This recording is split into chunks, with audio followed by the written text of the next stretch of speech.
வணக்கம். ஓம் நமோ நாராயணா. உங்கள் activation astrologer KR Govindaraju பேசுகிறேன். ராகு கேது பெயர்ச்சி பலன்கள். தனுசு ராசிக்கு 2இல் ராகு 8இல் கேது. இந்த கிரகங்களுடைய பெயர்ச்சி எப்படி இருக்கும் அப்படிங்கிறத பொது பலனை நம்ம பார்க்குறோம். என்னுடைய பொது பலனிலேயே ரொம்ப வித்தியாசமாக சரி பண்ணக்கூடிய வாய்ப்பை தான் நம்ம கொடுக்குறோம். பொதுவாக ஏன்னா ஏற்கனவே நிறைய ராசி பலனில் பார்க்கறனால எல்லாத்துக்கும் ஓரளவுக்கு இந்த ராசி பலனில் பெயர்ச்சி பலனில் ஓரளவுக்கு எல்லாத்துக்கும் தெரியும். நம்ம என்னென்னா ஷார்ட்டாக அதுக்கு ரெமெடி கொடுத்து சரி பண்ணுறதுக்கு உண்டான வாய்ப்பை தான் நம்ம சொல்கிறோம். பொதுவாக இந்த ராகு கேது பயிற்சிங்கிறது பொது பலனில் நம்ம ஜாதகத்தில் மேஷம் ரிஷபம் கடகம் கன்னியில் இந்த ராகு இருந்தால் ராஜ யோகத்தை கொடுக்கக்கூடிய கிரகம். அதேமாரி கேல யோகம் கோடீஸ்வர யோகம் குருவோட கேது இருந்தால் அந்த மாதிரி யோகத்தை கொடுக்கும். இந்த யோகம் இருக்கிறவங்களுக்கு எல்லாருமே பொதுவாக அந்த யோகம் அடிப்படை ஜாதகத்தில் இருக்குது அப்படின்னா அவங்க ஒரு நாள் அந்த லாட்டரி சீட்டு வாங்க. அது இந்த பெயர்ச்சி காலத்தில் ராகு கேது பெயர்ச்சி காலம் வருது பாருங்க, அந்த நேரத்தில் வாங்க ஒரு அதிர்ஷ்ட வாய்ப்புகள் உண்டு, லாட்டரி பரிசு கிடைக்கும். இது எதுக்கு சொல்லணும்? இந்த ராஜ யோகத்தை கொடுக்கக்கூடிய கிரகங்கள் தான் இது நன்மை செய்யக்கூடிய கிரகமும் அதே தான், தீமை செய்யக்கூடிய கிரகங்கள் அதுதான். தோஷத்தை அதிகமாக பாதிப்பு கொடுக்கக்கூடிய கிரகம் அதே தான், தோஷத்துலேருந்து விலகக்கூடிய கிரகங்களும் இதே தான். அந்த கிரகங்களுடைய தாக்கங்கள் நமக்கு உடம்புலையும் ஜாதகத்தில் எந்த அளவுக்கு இயக்குதுன்னு பாருங்க. இப்போ நம்ம ஜாதக கட்டத்தில் அந்த கிரகத்துடைய தாக்கம் இருந்து சரி பண்ணணும், அதுதான் முறை. ராசி பலனில் கோச்சார பலனில் வர்றது அது மாறிக்கிட்டே இருக்கிற பலன். அப்போ நீங்கள் 3 விஷயத்தையும் தெரிஞ்சுக்கணும். கோச்சார பலன், பெயர்ச்சி பலன் இதெல்லாம் மாறிக்கிட்டே இருக்கிறது. ஆனால் நம்ம ஜாதக கட்டத்தில் மாறாமல் அழுத்தமாக இருந்து நம்ம உடைய தாக்கத்தை இந்த கடுமையான தோஷத்தை கொடுத்து நம்ம தடையை ஏற்படுத்தி நம்ம தடையிலேருந்து வெளியே வராமல் பண்ணுறது இந்த ராகும் கேதுங்கிறத நீங்கள் புரிஞ்சுக்கணும். அப்போ எப்போ நம்மளுடைய ஜாதகத்தில் இந்த தாக்கத்தை நம்ம தோஷத்தை வெளியில் போகுதோ அப்போ தான் கோச்சார ரீதியாகவும் பொதுவாகவும் நமக்கு தோஷம் விலகி நவகிரக ராகும் கேதும் நன்மை செய்யும். சார் பொதுவாக இந்த ராகு கேது தோஷம் உள்ளவங்க போக வேண்டிய கோயில் எது அப்படின்னா, ராகுக்கு நேராக நாகர்கோயிலும் ஸ்தலமும், 2வது திருநாகேஸ்வரமும், 3வது கேதுக்கு கீழ்பெரும்பள்ளமும் நீங்கள் போய் வழிபாடு பண்ணணும். அந்த கிரக கோயிலுக்கு போகும்போது அங்கே இப்போ நம்ம நாகர்கோயிலில் அங்கே இருக்கிற கிரகமான கேது கிரகம் நாதநாத சுவாமி, அக்னீஸ்வரர், இந்த மாதிரி நவகிரகங்களை நம்ம வணங்காததுக்கு முன்னாடி மூலவரான தெய்வங்களை நம்ம வணங்கிட்டு அந்தந்த கிரகங்களுடைய கிரகத்தை வழிபாடு பண்ணும்போது நமக்கு அந்த தோஷங்கள் விலகும். எவ்வளவு ஒரு கடுமையான தோஷமாக இருந்தாலும் தோஷம் விலகணும் அப்படின்னா தொடர்ந்து ஒரு 3 முறை 9 நவகிரக கோயிலுக்கு நீங்கள் போயிட்டு வரும்போது அந்த தோஷம் நிவர்த்தி ஆகும். ஏன்னா கடுமையான தோஷமானது இந்த 2 கிரகம் தோஷம்தான். இந்த 2 தோஷம் கடுமையாக இருக்கிறதுனால தான் இதை நமக்கு திருமண பொருத்தத்தை பார்த்துட்டு நம்ம திருமண பொருத்தம் முடிஞ்சாலும் நமக்கு தொடர்ந்து பிரச்சனை வந்துக்கிட்டே இருக்குது. இப்போ ஜாதகம் பார்க்காம யாரும் திருமணம் பண்ணுறது இல்லை, எல்லாருமே சொல்லுவாங்க. ஆனால் பொதுப்படையான என்னன்னா ஜாதகம் பார்த்து தான் திருமணமே பண்ணுறாங்க. ஆனால் திருமணம் பண்ணாலும் அங்கே பிரச்சனை வரத்தானே செய்யுது. இப்போ திருமணமே ஜாதகம் பொருத்தம் பார்க்காமே திருமணம் நடக்குது. இப்போ லவ் மேரேஜ் பண்ணுறாங்க, அவங்க ஜாதகம் பார்க்கறது இல்லை. பிரச்சனை வரும்போது தான் எந்த கோயிலுக்கு போகலான்னு அவங்க ஜாதகத்தவே தொடுறாங்க. அப்போ எப்பயுமே மனப்பொருத்தம் தான் ரொம்ப முக்கியமானது. அப்போ 2 பேர் விரும்பிட்டாங்க, லவ் மேரேஜ் பண்ணுறாங்க, எத்தனை பேர் நல்லா இருக்கிறாங்க, எவ்வளோ பேர் சந்தோஷமாக இருக்கிறாங்க, ஹாப்பியாக இருக்கிறாங்க. இதுக்கும் கிரகங்கள் தான் காரணம். அப்போ நம்மளுடைய ஜாதகத்தில் இந்த கிரகங்களுடைய சப்போர்ட் அந்த தோஷ சப்போர்ட் நமக்கு தோஷத்துடைய தாக்கம் நமக்கு குறைவாக இல்லாமல் தோஷமே இல்லாமல் இருக்கும்போது நம்ம மனம் விரும்பி லவ் மேரேஜ் பண்ணும்போது திருப்தியாக வாழ்கிறோம். இல்லை அப்படிங்கும்போது இது ஏதோ ஒரு காலகட்டத்தில் வரும்போது பிரச்சனையாகி பிரிஞ்சிடறோம். அவங்க அம்மா வீட்டு சைடு போயிடுறாங்க, பொண்ணு மாப்பிள்ளை அம்மா வீட்டு சைடு, பொண்ணு அம்மா வீட்டு சைடு, இப்படி 2 பேரும் அவங்க அம்மா அப்பா வீட்டுக்கு போயிடுறாங்க. ஒரு சில பேர் கோர்ட்டு கேஸ்ன்னு போயிடுறாங்க, ஒருத்தர் பேர் போலீஸ் ஸ்டேஷன் போயிடுறாங்க.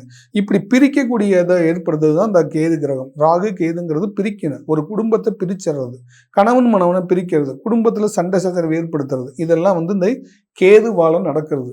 அதனால தான் கோர்ட்டு கேஸில் போய் பாருங்கள் எவ்வளோ பேர் நிற்கிறாங்கன்னு. இதெல்லாம் இந்த கேதுவுடைய ஆதிக்கம் இது அதிகமாக இருக்கும். இந்த கிரகத்துடைய தாக்கத்தினால தான் இந்த கிரகத்துடைய தசையோ இல்லை புத்தியோ நடக்கும்போது இதனுடைய தாக்கம் அதிகமாக இருக்கும். அப்போ தான் அவங்க கேஸ் ஃபைல் பண்ணி பிரிகிறது. இது எல்லாமே நமக்கு தெரியறதில்லை. தெரியாமையே இந்த மாதிரி கிரகங்களுடைய தாக்கம் நம்ம கண்மூடித்தனமாக நமக்கு நடந்துக்கிட்டே இருக்கும்போது நமக்கு கண்டுபிடிக்க முடியறதில்லை. அப்போ நம்ம என்ன பண்ணணும்னா, நம்ம ஜாதகத்தில் அந்த மாதிரி நம்ம தெரிஞ்சோ தெரியாமையோ ஜாதகத்தில் பார்த்து ராகு கேது தோஷம் இருக்குன்னு சொல்லிடுவோம். அந்த தோஷம் எப்படி வந்துச்சு, அதுலேருந்து நம்ம எப்படி வெளியில் வர்றது, அதை எப்படி நிவர்த்தி பண்ணுறதுன்னு பார்த்து அதை சரி பண்ணணும். ஒரு தோஷம் வந்து எப்படி வருது அப்படின்னு சொன்னால் அவங்களுடைய தாய் தகப்பன் முடிய வெளியே வரும். அவங்க தாய் தகப்பனுக்கு எப்படி வருது அப்படின்னா, அவங்க தெரிஞ்சோ தெரியாமையோ வந்து நைட்டில் ட்ராவல் பண்ணும்போது பாம்பு குறுக்க போகும்போது அடிபட்டு இறந்துரும்.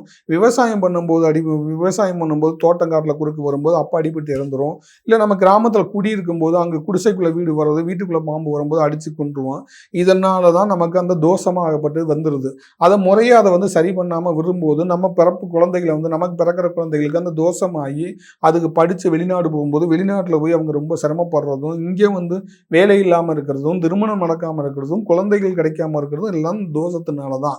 அப்போ தோஷத்தை நிவர்த்தி பண்ணுறதுக்காக தான் அந்த காலத்திலே என்ன பண்ணியிருக்காங்கன்னா, கிழங்குகளுக்கான ராகு கேதுக்கான சில பிரதிஷ்டை பண்ணி அதுக்கு கும்பாபிஷேகம் பண்ணி அதுக்குண்டான முறையான வழிபாடுகள் செய்யும்போது அந்த குழந்தைகள் வந்து கிடைக்கிது. அப்போ அந்த பிறக்கிற குழந்தைகளுக்கு அந்த என்ன பண்ணுறது அப்படின்னா, அந்த குழந்தைகளுக்கு தோஷம் இல்லாமல் பிறக்கும்போது அந்த குழந்தைகளுடைய ஜாதகத்தில் மேஷம், ரிஷபம், கடகம், கன்னியில் வந்து ராகு வரும்போது ராஜ யோகத்தை கொடுத்துருது. இப்படி தான் யோகங்கள் வரும்.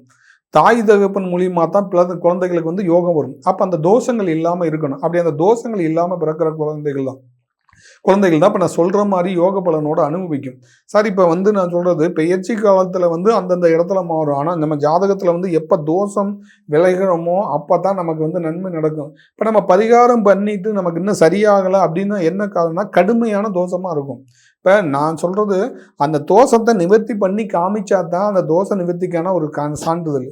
நம்ம பொதுவாக நம்ம போயிட்டு வரதுனால அதனால ஒன்றும் ஒரு மாற்றமும் வர்றதில்லை. அப்போ அந்த கிரகம் பார்க்கணும், அந்த கிரகத்தை ஜாதகத்தில் அந்த கிரகம் எந்த இடத்துல இருக்குது, எந்த மாதிரி நெகட்டிவ் இருக்குது, அது சரியாச்சா சரியில்லையா, எப்படி அது உயிரோட்டம் கொடுத்து அந்த தோஷத்தை நிவர்த்தி பண்ணுறதெல்லாம் பார்த்து அதை சரி பண்ணும்போது தான் நம்ம திருமணம் நடக்கும்போதும் எந்த பிரச்சனையும் இல்லாமல் நல்லபடியாக திருமணம் நடக்கும். அப்போ இதுக்கு வந்து கிரகம் மேலே நம்பிக்கை வைக்கணும். நமக்கு கிரகங்களுடைய நம்பிக்கை இல்லை அப்படிங்கும்போது நீங்கள் எத்தனை பரிகாரங்கள் பண்ணினாலும் சொல்லி அது பலிக்காது. ஏன்னா எண்ணத்தோட கிரகங்களுடைய கனெக்டிவிட்டி இருக்குது. அப்போ அந்த கனெக்டிவிட்டி இருக்கும்போது நமக்கு இந்த கிரகம் பண்ணும், நமக்கு இந்த கிரகம் செய்யும் அப்படின்னு நினச்சிங்கன்னா கண்டிப்பாக செஞ்சிடும். இப்போ நம்ம வெளிநாடு போகணும் அப்படின்னா அதுக்கு ராகு தான் மெயின் காரணம். அந்த ராகு நமக்கு நல்லா இருக்குதுன்னா லாட்டரி சீட்டு யோகம் கண்டிப்பாக கிடைக்கும். இது எல்லாமே யோகத்து கிரகங்கள் கொடுக்கறதுனால தான் இந்த மாதிரி வருது. அப்போ நமக்கு தோஷங்கள் கடுமையாக இருக்கும்போது அந்த யோகமெல்லாம் மறைக்கப்பட்டுருது. அந்த மறைக்கப்பட்டனால நம்ம அதுலேருந்து வெளியில் வர முடியாமல் இருக்கிறோம். அப்போ நம்மளுடைய ஜாதகத்தில் இந்த மாதிரி பார்க்கணும். அதே மாதிரி ராசி பலனில் பார்க்குறோம், அந்த பெயர்ச்சி பலனை பார்க்குறோம் அப்படின்னா நமக்கு நடக்கலைன்னா இதுதான் ரொம்ப கடுமையாக இருக்குது. இப்போ நமக்கு ஒன்றும் தெரியாது. இந்த கேதுங்கிற பிரம்ம தனிமையை விரும்புறது, ஆன்மீகத்தை விரும்புறதெல்லாம் அந்த கேது கிரகம் தான். ஆன்மீகத்தில் அதிகப்படியான பெரிய லெவலுக்கு போகிறாங்கன்னா கேது நல்லா பவராக இருக்கும். இப்போ திருமணமே எனக்கு வேண்டாம், எனக்கு குடும்பமே வேணான்னு போனாங்கன்னா அந்த கேது தான் மெயின் காரணம். இது எல்லாத்துக்குமே அந்த கேது ஃபஸ்ட்டு வந்து இன்ட்ரெஸ்ட்டை கொடுத்து திருமணத்தை முடிச்சிடும், அப்புறம் கொஞ்சம் நாளில் பிரிஞ்சிடும். இது எல்லாமே இந்த ராகு கேதுங்கிற ஒரு தோஷத்தினால குடும்பத்தில் ஏற்படக்கூடிய ப்ராப்ளங்கள் வந்து ஒரு நிமிஷம் அவங்களால நிம்மதி இருக்க முடியாது.